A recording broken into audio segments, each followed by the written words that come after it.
Today, I'm going to give you the best picture settings for a 65-inch Sony Bravia 7. Now, out of the box, these TVs are pretty accurate, and I would say that there's not many adjustment that needs to be done on these televisions. And to show you the differences, this is what the color balance looks like on a Sony before I calibrate it, and this is what it looks like after it. As you can see that it is a lot more balanced. Now, just so you know, this Bravia 7 is compatible with this app right here. It's called Calibration for Bravia. Now, this is what I use for my calibration equipment. And just so you know, you would choose the input of your pattern generator. You have picture modes, and this is where you can get custom 1 and 2.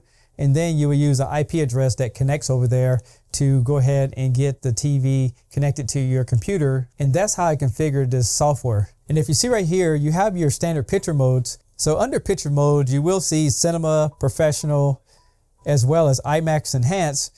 But by adding this software, now we have custom for Pro 1 and custom for Pro 2. And this allows you to put in 2 different configurations of calibration so you can have some options. Now we're going to look at the custom settings, and what we're going to do is go into picture and sound. Now keep in mind, if you don't have the Pro settings in your television, then you just have to choose one of the other ones that you're not using. So as you can see there, it says Custom Pro 1. You can try to download that Calibration app and see if it gives you the option. That'd be great if it does. And then we want to go down here to the brightness and start checking out the different settings.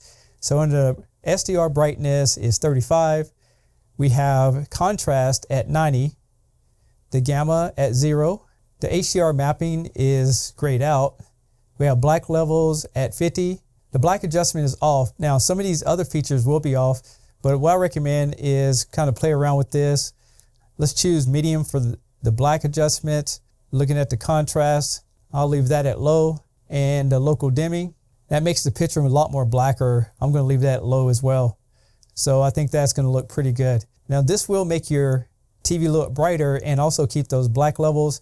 So you can adjust this any way you want. So if you're watching at night and you like that dark look, I recommend keeping this off. But if you want to use that custom 2 or another input, you can set up another profile and put it high, and that's going to be great for watching in the daytime. For this video, we're going to leave it at low. Now under colors, we have colors at 50, hue at 0, and then this is live color. So you can see there, it can make the TV a little bit more richer if you like to get a little more reds on it, but we're going to leave it off. As far as the color temperature, we have it at Expert 1. Now I just want to show you what the other different profiles look like. But Expert 1 seems to be pretty good, even over to Expert 2. Now we're going to go into the color advancements, and you see there's no changes inside of here. Then we're going to go down here to the 20 point, and there's some changes here. So if we go down to the bottom, color gamma adjustments at 1, red offset is at -9, green offset is at -12, and blue offset is at -12. And there's a reset button here. If you don't like the settings, you can put it back to factory. Now under clarity, sharpness at 50. And keep in mind, it depends on how your picture look. Play a movie and you can play around with these other features, but it really doesn't have much to do with the calibration as far as the pictures. Now motion flow, I have at cinema high because this is in a video setting. And color space, I have it automatic, but you can put it in 709. That's what this calibration is for. And HDR mode, you can see if you put in HDR 10, it's not going to look as good under setup. So just leave that off. Here's a different result switching from cinema mode over to the Pro 1 that has the calibrated settings.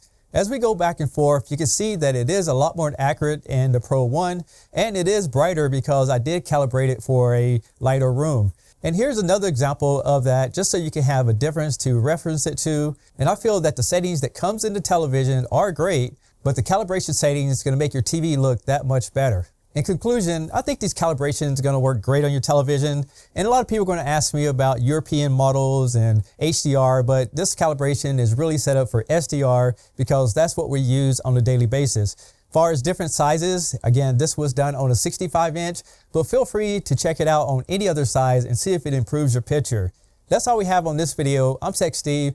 Thanks a lot for watching, and I'll catch you on the next one. Peace.